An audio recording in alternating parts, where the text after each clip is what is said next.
Biofuels प्रोत्साहन नीति यह मंत्रिपरिषद ने पूर्व में स्वीकृत की थी। अब उसका संशोधन का प्रस्ताव है जिसमें डेट ऑफ एप्लीकेशन बढ़ा दिया गया है। अब डेट ऑफ एप्लीकेशन 31/3/2027 तक लिए जाएंगे और उसके बाद 31/3/2008 तक जो भी संस्था वित्तीय प्रोत्साहन की मंजूरी आवेदन दे सकती है 31/3/2028। तो डेट्स का जो टारगेट डेट्स है उसमें संशोधन किया गया है बायोफ्यूल्स में, जो इथेनॉल बनाती है कंपनी। औद्योगिक प्रोत्साहन नीति 2011 के अंतर्गत आच्छादित 74 वैसी इकाइयां जिन्होंने सक्षम प्राधिकार का अनुमोदन प्राप्त नहीं है, उक्त नीति के अनुरूप शेष अनुमान्य अवधि के लिए देय अनुदान का भुगतान करने की स्वीकृति दी है। तो आपको जानकारी होगा जब 2011 की पॉलिसी खत्म हुई थी और 2016 की पॉलिसी शुरू हुई थी, तो कुछ जो इंटरमीडिएट पीरियड में अस्वीकृत या स्वीकृति की प्रक्रिया में लंबित जो उद्योग थे उन्हें वित्तीय प्रोत्साहन नहीं मिला था। उसी के आलोक में ऐसे 74 इकाइयां हैं जिनके संबंध में राज्य सरकार ने निर्णय लिया है। खेलो इंडिया का गेम्स बिहार में शुरू होने वाला है और आपको जानकारी होगा कि 4 मई को से आरंभ है। इसी के अंतर्गत खेलो इंडिया में जो सैद्धांतिक सहमति मंत्रिपरिषद ने दी है और इसके अंतर्गत जो व्यय होगा, जो राशि राज्य सरकार व्यय करेगी 119,04,79,129 रुपये, 101 करोड़ के 119 करोड़ के आसपास इसमें व्यय होंगे और इसकी सैद्धांतिक स्वीकृति दी है। इसके अंतर्गत 27 खेलों विद्यालय शामिल है, 27 गेम्स शामिल है और ये 4 से 15 मई 4 मई टू 15 मई तक ये कार्यरत होंगे। मुख्यमंत्री विद्युत उपभोक्ता सहायता योजना, आपको जानकारी होगा कि प्रत्येक जो मासिक बिल है उसमें सब्सिडी के रूप में सरकार देती है और प्रत्येक कंज्यूमर के, और ये पहले से चलता आ रहा है। तो इस वर्ष 2025-26 में जो सब्सिडी का भुगतान के लिए कैबिनेट ने स्वीकृत किया है 15,995 करोड़ का सब्सिडी। तो ये अप्रैल माह से मार्च 2026 तक का ये सब्सिडी अमाउंट है और हर बिल में आप देखते होंगे एक सब्सिडी अमाउंट अंकित रहता है, तो उस सब्सिडी अमाउंट के लिए ये राशि है। ग्रामीण कार्य विभाग का एनडीबी के सहायता ग्रामीण पथों परियोजना फेज 2 मुख्यमंत्री ग्राम संपर्क योजना अवशेष में सभी 38 जिलों में 100 या 100 से अधिक आबादी में छूटे हुए असंपर्कता ग्राम बसावट टोलों में 12 मसीहा एकल्य संपर्कता प्रदान करने के लिए एडीबी का ऋण लिया गया था, लेने की निर्णय हुआ। आपको जानकारी होगी 100 से ऊपर की आबादी का जो भी संपर्कता है उस रोड्स को कनेक्ट करने के लिए एडीबी से हम लोगों ने एनडीबी से हम लोगों ने अप्रोच किया था, जिसमें 8,283 किलोमीटर ग्रामीण पथों का कार्यान्वयन के लिए पूर्व में स्वीकृत किया गया था और निर्णय लिया था। अब ये जो बचे हुए अतिरिक्त जो है 2,652 प्लस 14,000 किलोमीटर के जो ग्रामीण पथ हैं, इनका जो कार्य है मेंटेनेंस और कंस्ट्रक्शन है, जो राज्य योजना सब किए जाएंगे instead of new development bank. NDB से हम लोग अप्रोच किए थे, एनडीबी ने आंशिक स्वीकृति दी है और जो बाकी बचा है 2,652 किलोमीटर के अतिरिक्त लगभग 14,000 किलोमीटर अब एनडीबी द्वारा जो नहीं स्वीकृत हुआ है वह अब राज्य सरकार स्वीकृत कर उसका कार्यान्वयन करेगी। ग्रामीण कार्य विभाग का ही है, ग्रामीण एवं पथों एवं आरेखनों में निर्बाध संपर्कता के लिए मुख्यमंत्री ग्रामीण सेतु योजना के प्रावधान में संशोधित किया है। इसमें 100 से अधिक मीटर की लंबाई का निर्माण पुल निर्माण निगम के द्वारा कराए जाने पर विभाग द्वारा ओवरहेड चार्जेस में एकरूपता नहीं थी, ये ओवरहेड चार्ज में एकरूपता करने का निर्णय लिया। दिव्यांगजन अधिकार अधिनियम 2016 की धारा 34(1) के परंतु एवं कार्मिक एवं प्रशासनिक विभाग भारत सरकार के ज्ञापन 17/5/2022 के आलोक में राज्याधीन सेवाओं में कार्यरत बेंचमार्क दिव्यांगजनों को प्रोन्नति में 4% क्षैतिज आरक्षण अनुमान्य होगा। तो ये 4% क्षैतिज आरक्षण अनुमान्य होगा। ये भारत सरकार का जो गाइडलाइंस है उसी के आलोक में उपलब्ध कराया जाएगा। पटना महायोजना अंतर्गत नगरपालिका क्षेत्रों में जो पेट्रोल पंप है, गैस स्टेशन आदि है स्थापित करने में जो पूर्व में विभागीय अधिसूचना थी 4512 डेटेड 29/8/2023 उसमें संशोधन किया जा रहा है। अब इसके अंतर्गत 12.20 मीटर चौड़ी सड़कों के सटे भूखंड पर भी पेट्रोल फिलिंग स्टेशन की अनुमति अनामपति पटना महानगर क्षेत्र पर नहीं दी जा रही थी। इसी का एनेबलिंग क्लॉज में जोड़ा गया है। 12.2 मीटर्स के अब सड़कों पे यह स्थापित हो सकेंगे।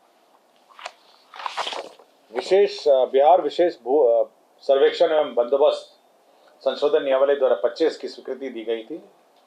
इसके अंतर्गत जो बदलैन का प्रोविजन नहीं था, मतलब दो किसान अगर बदलैन करना चाहते हैं तो यह स्वीकृति कैसे होगी, तो बदलैन का जो प्रोविजन है उसके वह प्रोविजन अब इस संशोधन नियमावली में इंक्लूड किया गया। बिहार बॉयलर शासक न्यायाधिकरण अपील नियमावली 2025 के अनुमोदन। आपको याद होगा कि बिहार बॉयलर एक्ट में पीनल प्रोविजन थे और अपराध की श्रेणी में इसको रखा गया था। बाद में इसको 2023 बिहार राज्य सरकार द्वारा जन विश्वास उपबंध एवं संशोधन अधिनियम 2023 के अनुसार में बिहार बॉयलर शासक न्यायाधिकरण अपील नियमावली 2025 का सूत्रण किया गया। इसमें जो अपील का प्रोविजन है, अब इसमें अपर मुख्य सचिव, प्रधान सचिव, सचिव को अपीलेट पदाधिकारी बनाया गया है। जिला पदाधिकारी एवं विभागीय तो अलग अलग स्तर के हैं। जिला में जिला स्तर का और राज्य मुख्यालय में अपर मुख्य सचिव, प्रधान सचिव, सचिव को अपीलेट अथॉरिटी बनाया गया है। सीतामढ़ी जिले में आपको जानकारी होगा कि सीतामढ़ी जिले में जो माँ सीता की जन्मस्थली है, पुनौरा धाम है, श्री राम जन्मभूमि तीर्थ क्षेत्र अयोध्या के अनुरूप उसको बनाने का जो डिज़ाइन कंसल्टेंट है जिसने श्री राम मंदिर अयोध्या में बनाया था, उसको नॉमिनेशन बेसिस पे अब जो माँ सीता का जो जन्मस्थली पुनौरा धाम में मंदिर बनाया जाएगा, अब उसको नॉमिनेशन बेसिस पे उसी कंसल्टेंट को दिया गया है जिसने श्री राम मंदिर अयोध्या में आर्किटेक्चर डिज़ाइन किया है। तो ये मंदिर बहुत भव्य बनेगा और आपको जानकारी थी पहले 17 एकड़ जमीन पर पहले पूर्व में स्थापित था, उसके बाद इसको बढ़ाकर 50 एकड़ और अतिरिक्त इसमें भू अर्जन किया गया 50 एकर्स। अभी पूरे क्षेत्र में एक भव्य माँ सीता का मंदिर बनेगा। जो अयोध्या में श्री राम का मंदिर है उसी डिज़ाइन के अनुरूप यहाँ पर भी एक भव्य मंदिर सीता के जन्मस्थली पुनौरा धाम में बनाया जाएगा। खगड़िया जिला अंतर्गत परबत्ता प्रखंड में आयोजित होने वाले चैती दुर्गा पूजा मेला मेहदीपुर को बिहार राज्य मेला प्राधिकार का प्रबंधन के अंतर्गत रखा गया है। अब यह सरकारी मेला के रूप में मनाया जाएगा। चैती दुर्गा पूजा मेला मेहदीपुर ये खगड़िया जिला में है। इसी प्रकार अररिया जिला अंतर्गत बाबा सुंदरनाथ धाम सुंदरी मठ मंदिर मेला ये सरकारी मेला के रूप में मनाया जाएगा। अररिया जिला अंतर्गत बाबा सुंदरनाथ धाम सुंदरी मठ मंदिर मेला। इसी तरह वैशाली जिले अंतर्गत बाबा गणिनाथ पलवैया धाम मेला महनार अब ये सरकारी मेले के रूप में मनाया जाएगा। टूरिज्म डिपार्टमेंट ने बिहार पर्यटन ब्रांडिंग एंड मार्केटिंग में संशोधन किया है। इसमें जो डीवीवीपी रेट्स जिनके नहीं हैं उनको भी एडवर्टाइजमेंट और मीडिया पब्लिसिटी देने का प्रावधान इस संशोधन नीति में किया गया है। शिक्षा विभाग का जो माननीय मुख्यमंत्री जी के प्रगति यात्रा में जो डिग्री कॉलेज था स्वीकृत हुए थे, जिसमें पश्चिम चंपारण जिले में अंचल मधुबनी, वैशाली जिले अंतर्गत गरौल, बेगूसराय जिले अंतर्गत शामो, गया जिले के अंतर्गत इमामगंज, कैमूर जिले के अंतर्गत अंचल अधौड़ा, बांका जिले के अंतर्गत कटोरिया, मुंगेर जिला के अंतर्गत अंचल असरगंज तथा जमुई जिले के अंतर्गत अंचल चकाई। इसमें इस डिग्री कॉलेज स्थापना का जो निर्णय है वह प्रगति यात्रा के दौरान माननीय मुख्यमंत्री जी की यात्रा में लिया गया था। उसी के आलोक में 526 पदों का सृजन इन सभी डिग्री कॉलेज में किया जाएगा। राजस्व भूमि सुधार विभाग ने बड़े पैमाने में जो केंद्र बजट 2025 में रोड की योजनाएं और विभिन्न योजना स्वीकृत की है। तो भू अर्जन का कार्य बहुत बढ़ गया है। इसी के अंतर्गत 104 भू अर्जन पदाधिकारी एवं राजस्व अधिकारी सह कानूनगो के 81 पदों का सृजन किया है। स्वास्थ्य विभाग के अंतर्गत आयुष चिकित्सा पदाधिकारी का एक मूल कोटि जो पद है वह राजभवन में सृजित किया है। इसके अंतर्गत आयुर्वेदिक पंचकर्मा इकाई वहां पे स्थापित किया जाएगा और उसको सुचारू रूप से चलाया जाएगा। गन्ना उद्योग विभाग में संपर्क पदाधिकारी 6, सहायक अनुसंधान पदाधिकारी वेतन स्तर 6, पौधा संरक्षण निरीक्षक वेतन 6, तकनीकी सहायक वेतन 6 के अंतर्गत कुल 19 पदों को ईक पर्यवेक्षक वेतन स्तर 6 के रूप में संपर्कित करने का निर्णय लिया। महाधिवक्ता का कार्यालय में 40 पदों का सृजन का प्रस्ताव स्वीकृत हुआ है। नगर विकास एवं आवास के अंतर्गत गठित एकत्रित शहरी अभ्यंतरण संगठन के 71 कार्यालयों को सुचारू रूप से चलाने के लिए नए पद का सृजन किया है, जिसमें 663 पद का सृजन किया है। पशु एवं मत्स्य संसाधन विभाग में 2159 2159 पदों को नियमावली में चिन्हित पदसोपान को पुनर्गठित किया गया है। खेल यूनिवर्सिटी विश्वविद्यालय राजगीर में सुगम संचालन के लिए 244 पदों के सृजन की स्वीकृति दी गई है। दंत चिकित्सा डेंटल डॉक्टर्स के दंत चिकित्सकों हेतु स्वीकृत डायनेमिक एसीपी के वैचारिक लाभ हेतु 14/10/2014 से एवं वित्तीय लाभ 1/4/2017 के प्रभाव से स्वीकृत किया गया है। ये भूमि स्थानांतरण का है। जमुई जिला अंतर्गत राष्ट्रीय उच्च पथ 333C में जो भूमि है, विभिन्न मौजों में अवस्थित भूमि है, कंपल्सरी फॉरेस्ट के लिए पर्यावरण वन एवं जलवायु परिवर्तन विभाग को निःशुल्क अंतर विभागीय हस्तांतरण किया है। राजस्व एवं भूमि सुधार विभाग द्वारा संचालित ऑनलाइन सेवाओं के कार्य संचालन एवं प्रबंधकीय सूचना प्रणाली को विकसित करने हेतु संकल्प निर्गमन की तिथि से 5 वर्ष के लिए NIC को नॉमिनेशन पे कार्य दिया गया है। स्वयं जयंती स्वरोजगार ग्राम स्वरोजगार योजना अंतर्गत विशेष परियोजना के तहत स्वीकृत टी प्रोसेसिंग एंड पैकेजिंग इकाई कालिदास किस्मत पोठिया, ये किशनगंज में एक टी प्रोसेसिंग यूनिट स्थापित था।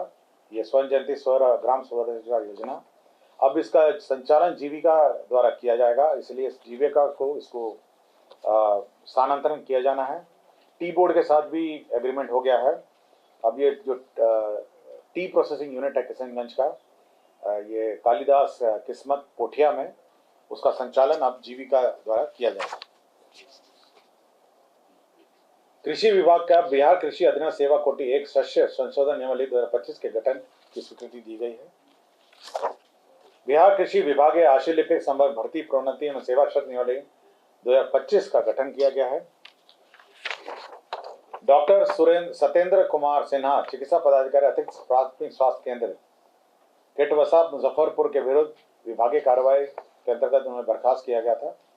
उनको पुनर्स्थापित किया गया है माननीय न्यायालय के आदेश से, लेकिन नो वर्क नो पे के सिद्धांत से जो जिस अवधि में वो लापता थे वह किसी भी प्रयोजनात् गणना नहीं की जाएगी। श्री रमन राय ये तत्कालीन अंचल अधिकारी सिकटा है, पश्चिम चंपारण, संप्रति सहायक बंदोबस्त पदाधिकारी बंदोबस्त कार्यालय किशनगंज, इनको सरकारी सेवा से बर्खास्तगी का दंड दिया गया है। श्री विजय कुमार बिहार प्रशासनिक सेवा तत्कालीन कार्यपालक पदाधिकारी नगर परिषद बरबीघा शेखपुरा को सेवा से बर्खास्त किया गया है। और ये अंतिम एजेंडा है, इंदिरा गांधी हृदय रोग संस्थान चिकित्सा सेवा संशोधन नियमावली है, जो डायरेक्टर का पद है वो 70 वर्ष तक वह हो सकता है, और ये अन्य सुपर स्पेशलिटी हॉस्पिटल्स में भी 70 वर्ष का प्रावधान है, उसी कानून में इसमें भी उम्र की सीमा बढ़ाई गई। धन्यवाद।